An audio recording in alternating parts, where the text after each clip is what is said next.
Shalom, selamat pagi Bapak Ibu serta saudara sekalian yang dikasihi oleh Tuhan. Selamat kita berjumpa kembali di dalam ibadah minggu pagi ini bersama dengan Gereja Suara Kebenaran Injil Pantai Indah Kapuk. Saya percaya dan saya berharap kita semua dalam keadaan sehat. Kalaupun di antara kita ada yang sakit, tidak mengurangi semangat kita untuk tetap bisa mengikuti ibadah ini. Kita satu di dalam doa. Bapa kami yang di dalam surga, Tuhan yang kami kenal di dalam nama Tuhan Yesus Kristus, terima kasih untuk kesempatan di pagi hari ini kami tetap bisa beribadah walaupun secara online. Kami percaya Engkau ada bersama dengan kami, Engkau mengurapi setiap pujian kami, ibadah kami, semua hanya untuk menyenangkan hati Tuhan. Dan biarlah firman-Mu juga akan memberkati kami di minggu pagi hari ini, sehingga membuat kami terus kuat menghadapi situasi seperti sekarang ini. Terima kasih Tuhan, kami mau memuji Tuhan, kami mau menyembah Tuhan di dalam nama Tuhan Yesus Kristus. Ku mengasihi Yesus. Kita naikkan pujian ini sebagai pernyataan kita bahwa tidak hanya dengan kata-kata, tetapi dengan sikap hati yang sungguh di hadapan Tuhan, kita memuji Dia saja.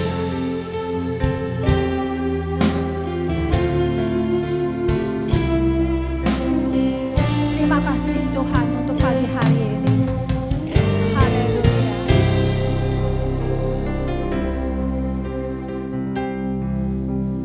Ku mengasihi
kami nyatakan kasih kami.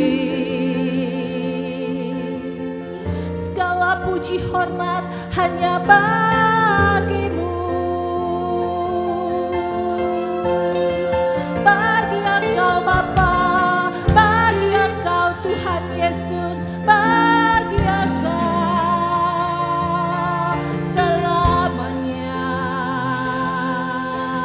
Oh, syukur, oh syukur. Terima kasih Tuhan, terima kasih.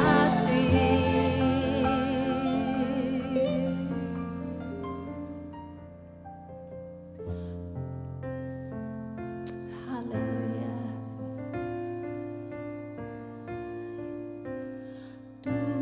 Tuhanku, Engkau Allahku, aku tercipta hanyalah untukmu, memuji serta menyembah kepadamu, Raja mulia. Tuhanku, Engkau Allahku, aku tercipta hanyalah untukmu, memuji serta menyembah kepadamu, Raja mulia. Hanya bagimu, Raja mulia, hanya untukmu, Raja mulia.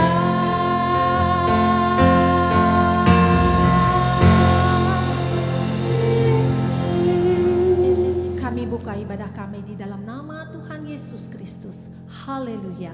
Amin. Puji Tuhan. Saya percaya kita tetap semangat untuk memuji Dia. Nyanyikan nyanyian baru bagi Tuhan.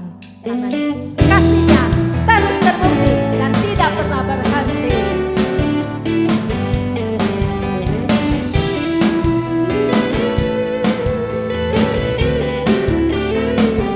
Haleluya. Nyanyikan nyanyian baru bagi Tuhan. Nyata terbukti kasih setianya. Biar semua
percaya ada di rumah Tuhan, itu satu-satunya pilihan yang terbaik untuk kita bersekutu dengan Dia.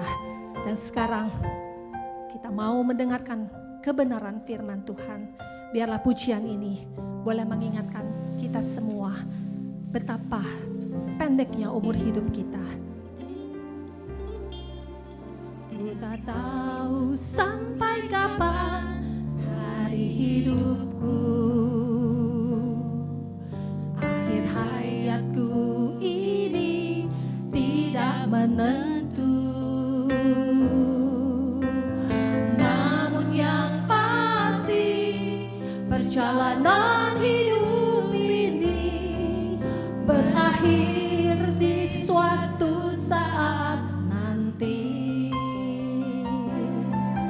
Sebelum hari akhir hidupku tiba, sebelum semua kesempatan tiada, ku kan berjuang dalam pertandingan iman, mengakhiri dengan kemenangan.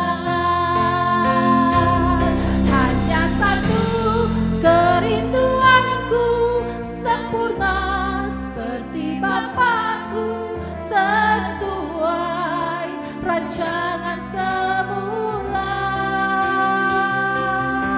serupa dengan Tuhan Yesus, tujuan imanku, berkenan di hadapan Bapa.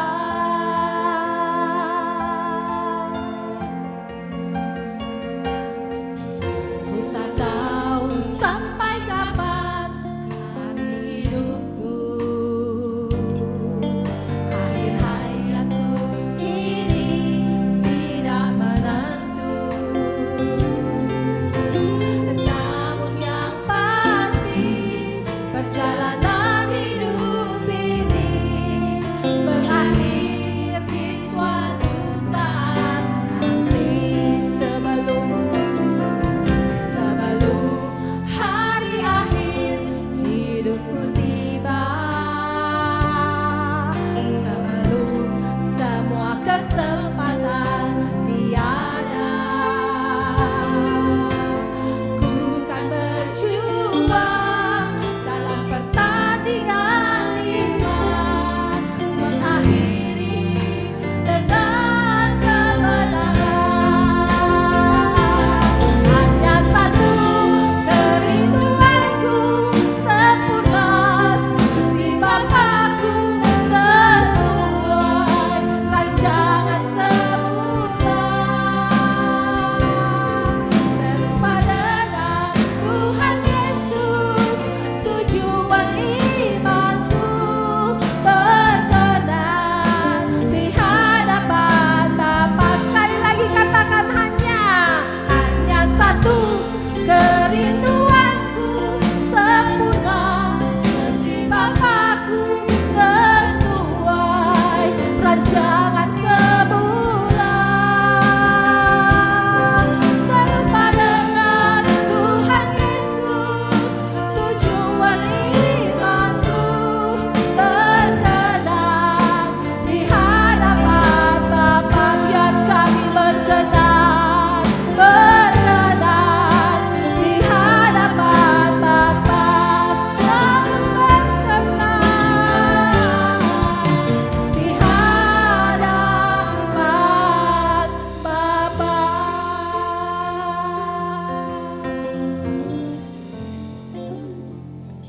Kami sambut kebenaran firman-Mu di dalam nama Tuhan Yesus Kristus. Haleluya. Amin.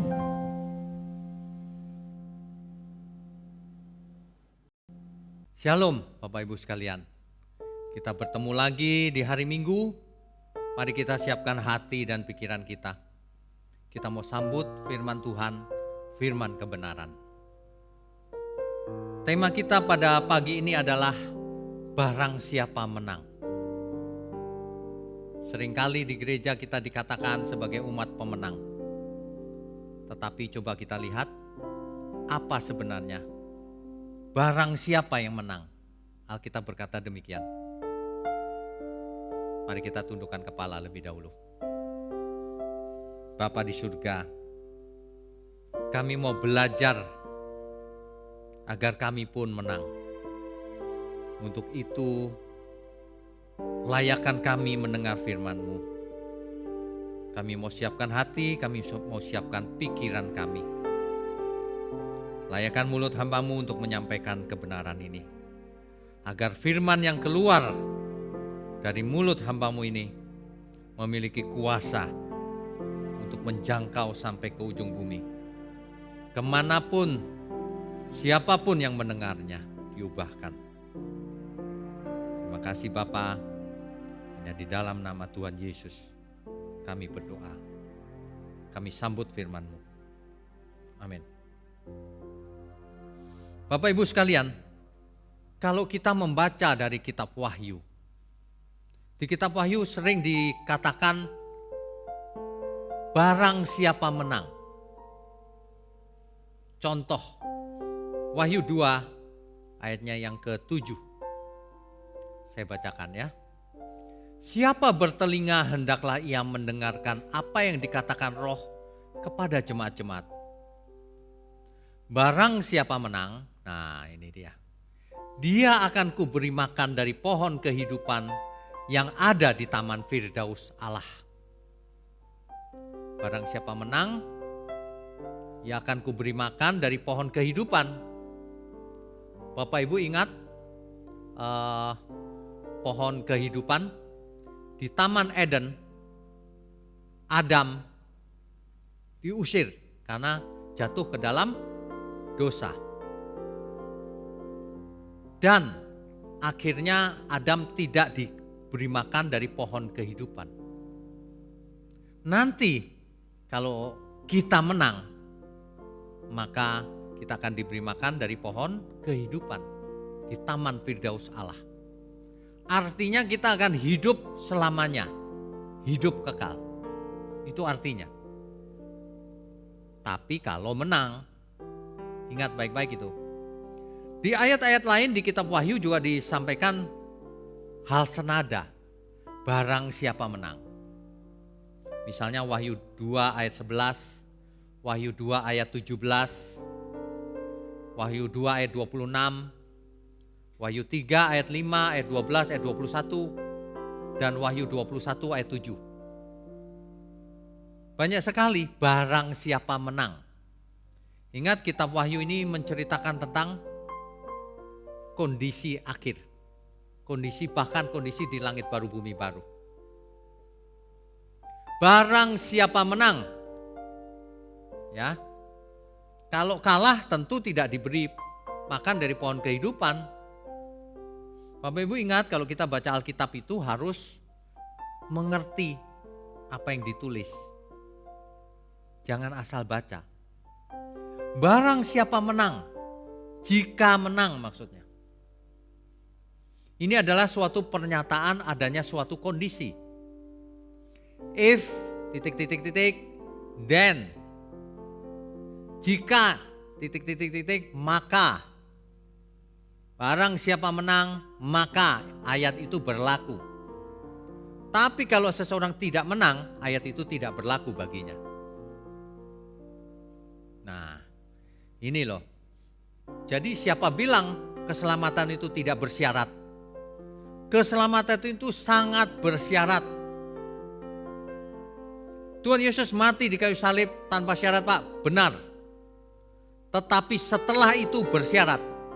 Orang yang mau ikut Tuhan Yesus harus bertobat. Orang yang mau ikut Tuhan Yesus hitung dulu anggarannya, kata Tuhan.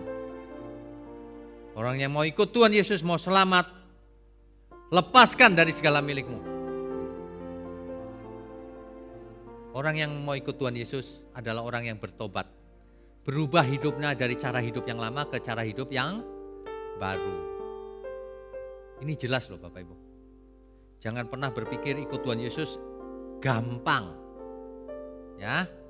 Nah, jadi ada kondisi atau syarat yang harus dipenuhi. Ya dong. Mau menjadi anak Allah memangnya gampang. Syaratnya harus tekun, taat sampai mati. Tidak boleh berkhianat.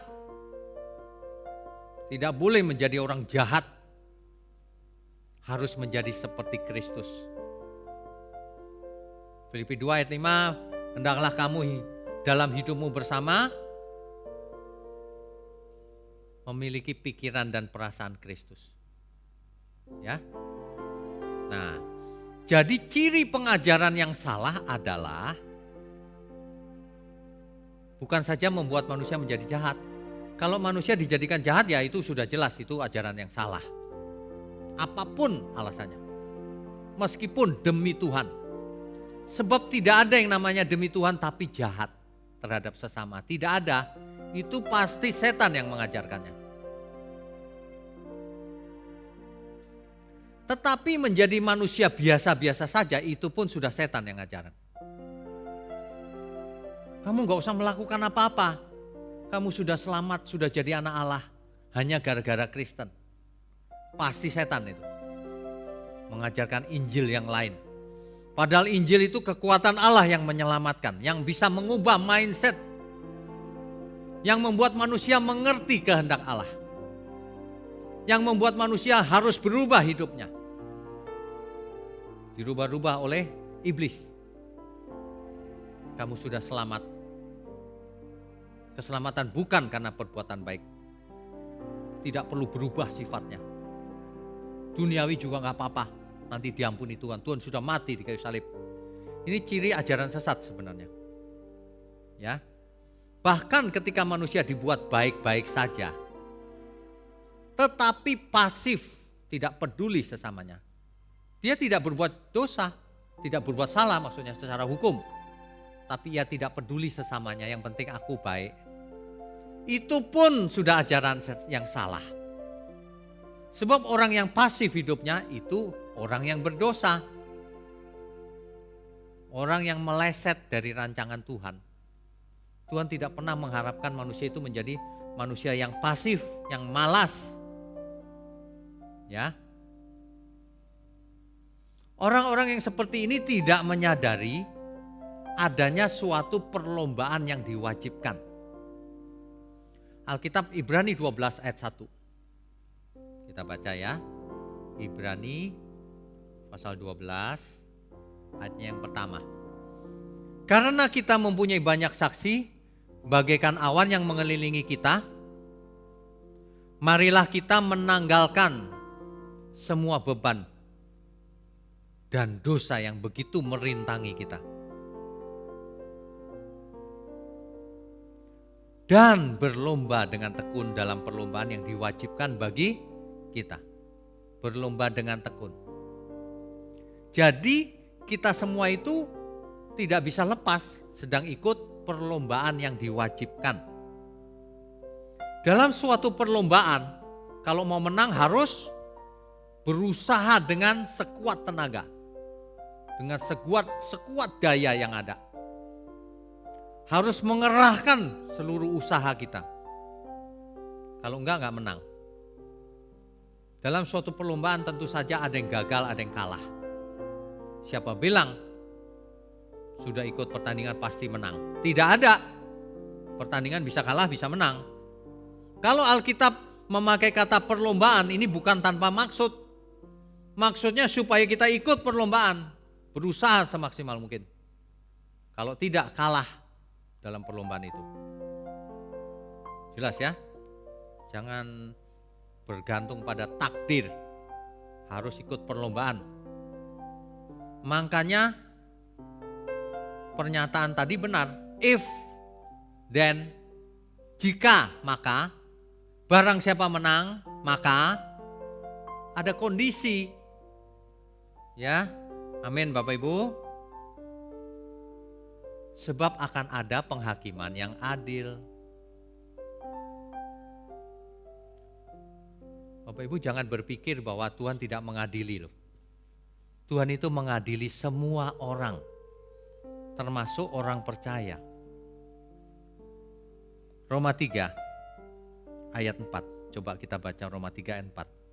Tuhan itu mengadili secara adil.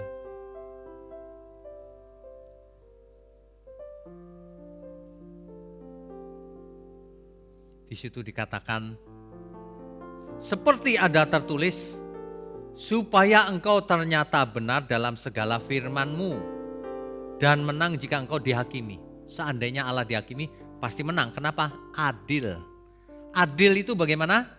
Setiap orang akan dihakimi menurut perbuatannya. Selama ia hidup, apakah itu baik atau jahat. Ini firman Tuhan. Ya. Bapak Ibu kalau baca firman Tuhan yang lengkap. Mazmur 7 ayat 11.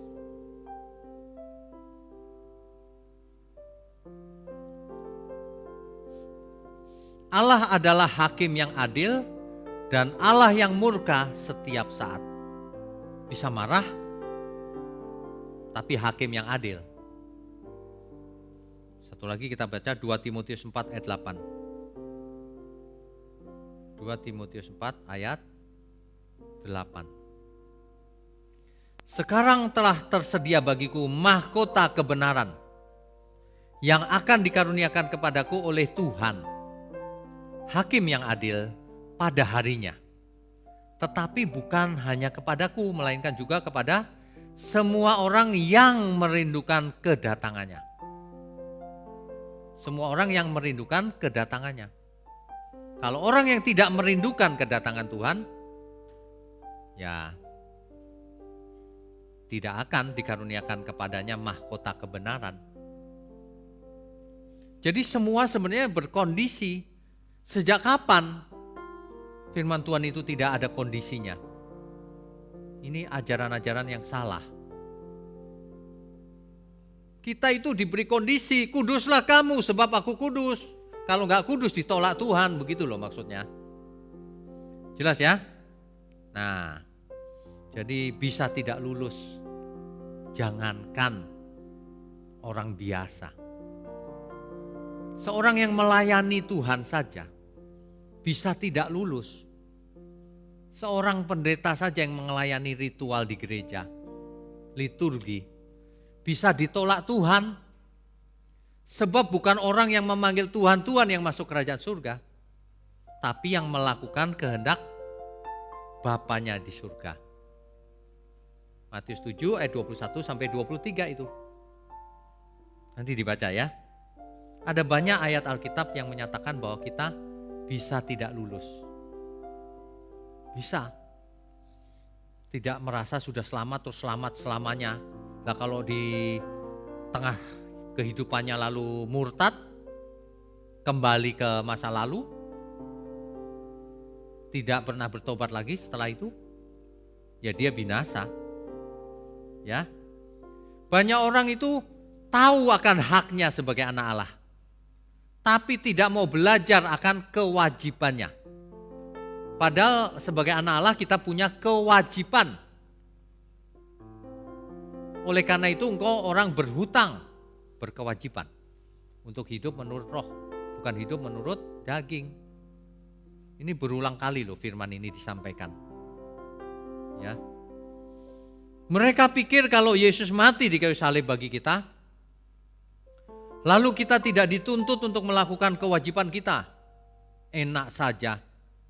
Justru karena Yesus mati di kayu salib, kita diberi hak sekaligus satu paket dengan kewajiban. Lakukan kehendak Tuhan. Sama seperti Bapa mengutus aku mengutus kamu, kata Tuhan Yesus. Jadi kita sedang diutus oleh Tuhan Yesus. Jadi kita punya kewajiban melakukan kehendak Tuhan. Gak melakukan, ditolak Tuhan. Jangan berkata sekali selamat, tetap selamat. Kalau menolak Tuhan, tidak melakukan itu artinya menolak Tuhan. Dan tidak ada orang yang menolak Tuhan tetap selamat, gak ada. Hati-hati itu. Jadi jangan gini loh Bapak Ibu. Jangan memiliki iman itu fantasi. Banyak orang saya perhatikan ya. Yang penting kita beriman Pak, oleh iman kita diselamatkan. Maksudmu? Ya yang penting aku percaya Tuhan Pak. Percaya macam apa itu? hanya dengan mulut, hanya dengan pikiran di dalam hati.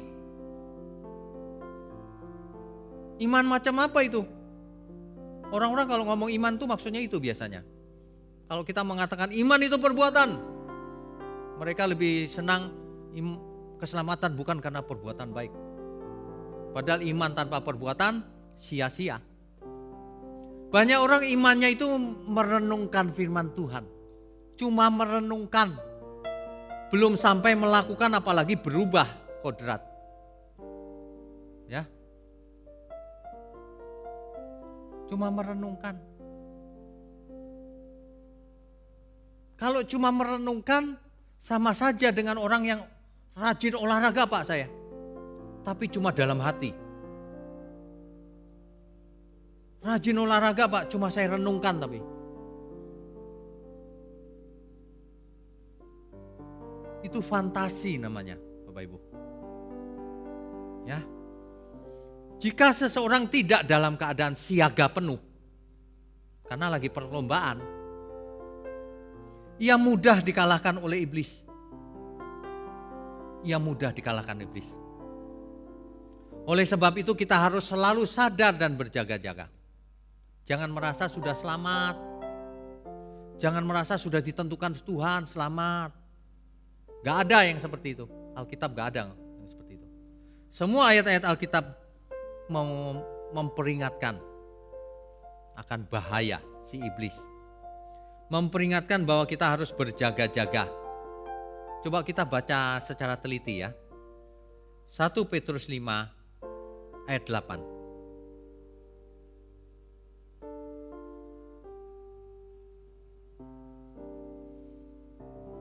Sadarlah dan berjaga-jagalah, lawanmu si iblis berjalan keliling sama seperti singa yang mengaum-ngaum dan mencari orang yang dapat ditelannya. Bahaya maksudnya Bapak Ibu. Jangan sampai saya khilaf Pak. Khilaf apa? Alkitab berkata berjaga-jaga. Gak ada alasan. Rasul Paulus menulis di dalam surat-suratnya. Analogi pertandingan iman. Itu seperti seorang atlet yang ikut pertandingan. 1 Korintus 9 ayat 23. Segala sesuatu ini aku lakukan karena Injil, supaya aku mendapat bagian di dalamnya. Bapak Ibu harus mengerti apa yang dimaksud segala sesuatu ini. Caranya baca ayat-ayat sebelumnya. Rasul Paulus memberikan hidupnya untuk melayani. Bagi orang Yunani, ia seolah-olah menjadi orang Yunani. Bagi orang yang hidup di bawah hukum Taurat, seolah-olah ia hidup di bawah hukum Taurat. Bukan kompromi ya, seolah-olah. Mengapa Rasul Paulus berkata demikian? Bagi orang yang lemah, seolah-olah aku lemah. Supaya untuk memenangkan jiwa. Nah, barulah ayat 24 sampai 27. Ini penting sekali. Kita perhatikan perlahan-lahan ya, Bapak Ibu. Inti kebenaran ada di sini. Ayat 24 saya bacakan. Tidak tahukah kamu bahwa dalam gelanggang pertandingan semua peserta turut berlari, tetapi hanya satu orang saja yang mendapat hadiah. Karena itu larilah begitu rupa sehingga kamu memperolehnya. Kita harus mengerti dalam suatu pertandingan pemenangnya cuma satu. Jadi kita harus berlari kalau mau jadi pemenang. Berlari mengerahkan seluruh tenaga, pikiran dan semuanya. Habis-habisan. Mati-matian. Kalau mau menang. Teologi yang mengatakan keselamatan bukan karena perbuatan baik, tapi tanpa mengindahkan ayat ini. Itu absurd. Salah pengertiannya. Keselamatan memang bukan karena perbuatan baik. Tetapi keselamatan harus meresponi juga anugerah yang diberikan oleh Tuhan. tanpa respon sama sekali, percuma akan kalah dalam pertandingan. Kita harus mengusahakan sedemikian rupa supaya menang. Ya. Ayat 25. Tiap-tiap orang yang turut mengambil bagian dalam pertandingan menguasai dirinya dalam segala hal. Kalau mau menang harus menguasai diri dalam segala hal. Jangan kedagingan. Jangan banyak keinginan. Dalam seluruh hal kita harus kuasai, natur dosa kita itu harus kita kuasai supaya tidak manifestasi keluar menjadi dosa. Mereka berbuat demikian untuk memperoleh suatu mahkota yang fana.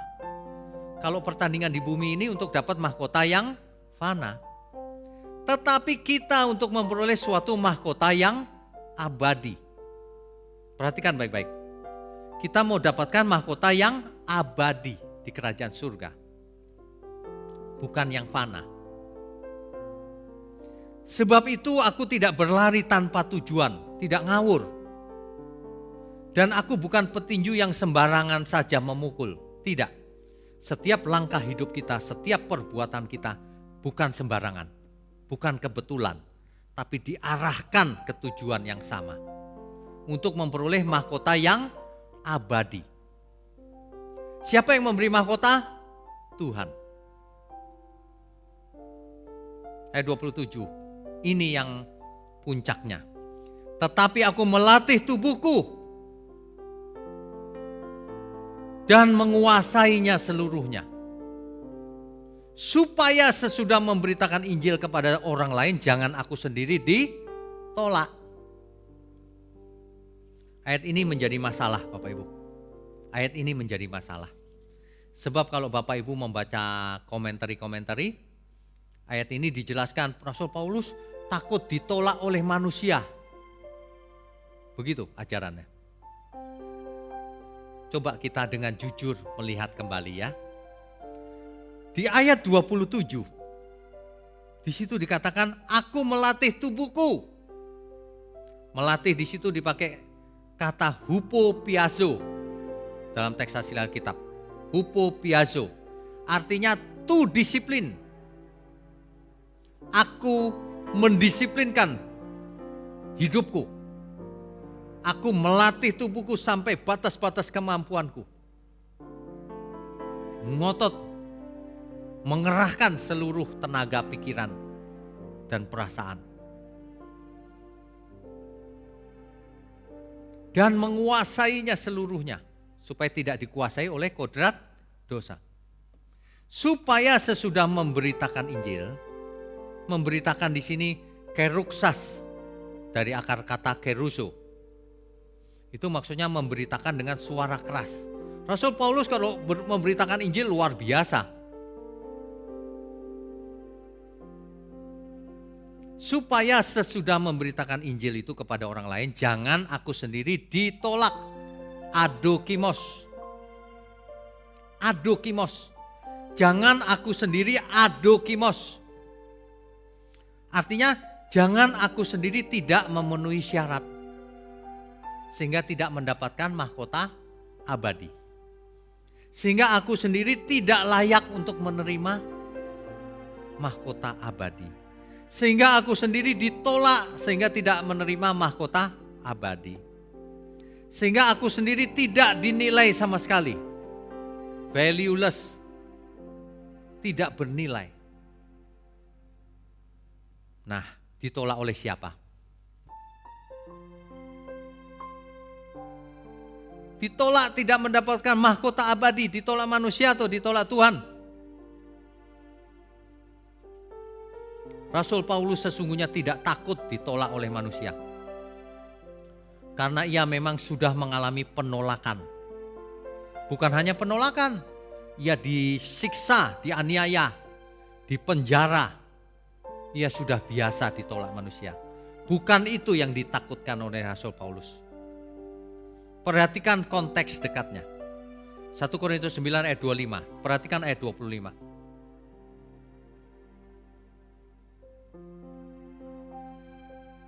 yaitu untuk memperoleh mahkota yang abadi. Jadi yang ditakutkan Rasul Paulus adalah kalau ia tidak mendapatkan mahkota yang abadi itu. Jadi hakimnya di sini adalah Tuhan, itulah yang ditakutkan oleh Rasul Paulus. Kita harus takut kalau hidup kita tidak berkenan bagi Tuhan. Itu kebenarannya begitu. Bukti lain, konteks jauh. Rasul Paulus menyatakan sikapnya dengan jelas. Galatia 1 ayat 10.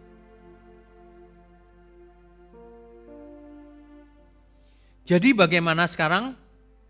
Adakah ku cari kesukaan manusia atau kesukaan Allah? Adakah ku coba berkenan kepada manusia? Sekiranya aku masih mau mencoba berkenan kepada manusia, maka aku bukanlah hamba Kristus. Rasul Paulus tidak takut manusia. Yang ditakutkan Rasul Paulus ditolak Tuhan. Kita juga sama. Kita tidak takut ditolak siapapun. Kita hanya takut ditolak Tuhan. Katakan amin. Ya. Jadi begitu.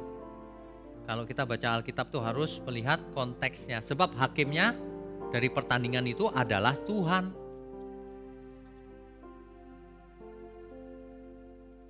Jadi implikasinya jelas.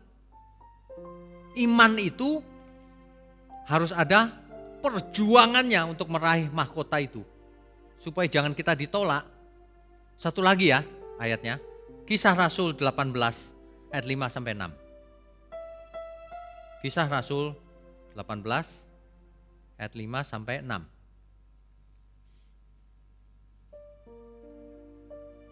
Ketika Silas dan Timotius datang dari Makedonia, Paulus dengan sepenuhnya dapat memberitakan firman, di mana ia memberi kesaksian kepada orang-orang Yahudi bahwa Yesus adalah Mesias. Tapi apa yang terjadi ayat 6? Tetapi ketika orang-orang itu memusuhi dia dan menghujat, ia mengebaskan debu dari pakaiannya dan berkata kepada mereka, biarlah darahmu tertumpah ke atas kepalamu sendiri, aku bersih, tidak bersalah. Mulai dari sekarang aku akan pergi kepada bangsa-bangsa lain. Rasul Paulus gak takut ditolak manusia. Buktinya banyak. Rasul Paulus pengalamannya sudah menyatakan hal itu. Ya, Bapak Ibu sekalian. Jadi jangan salah. Jangan salah Bapak Ibu. Kerinduan kita satu-satunya itu jangan sampai aku ditolak Tuhan. Ya. Kita cuma satu Bapak Ibu, kerinduan kita itu.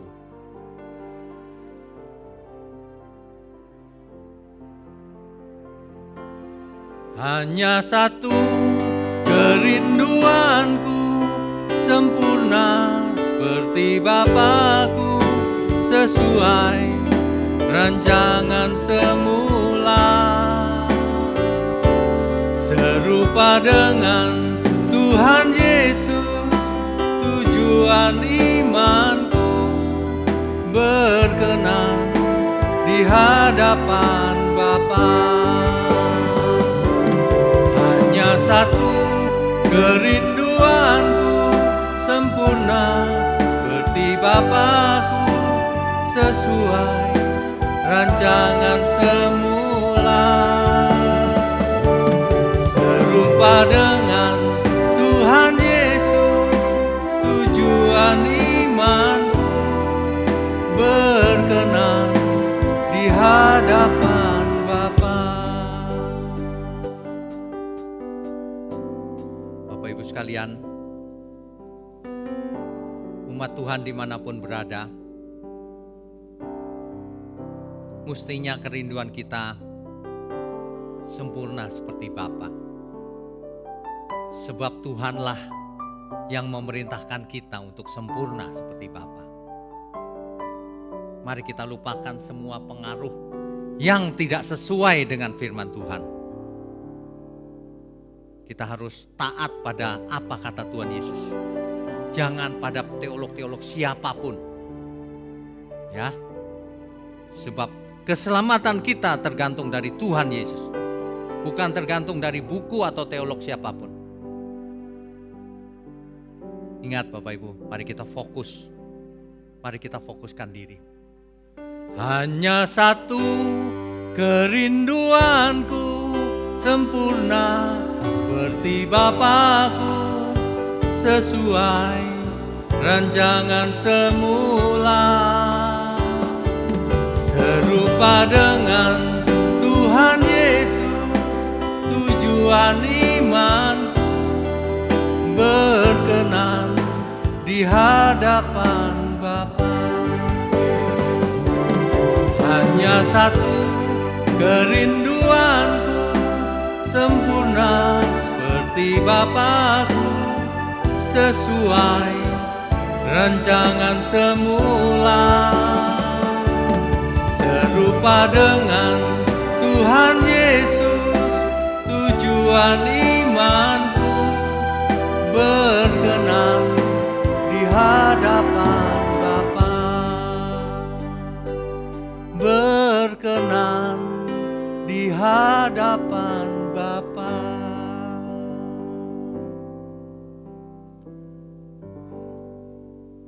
Bapak Ibu sekalian, umat Tuhan, Gereja Suara Kebenaran Injil, GSKI Pantai Indah Kapuk, mari kita ikut melakukan pekerjaan Tuhan. Mari kita dukung program ini agar banyak orang mendengar sampai ujung bumi. Bagikan program ini. Juga Bapak Ibu sekalian yang berada dimanapun, kalau mendengar program ini, mari kita dukung. Doakan program ini, kita ikut pekerjaan Tuhan, bagikan ke seluruh teman-teman saudara-saudara.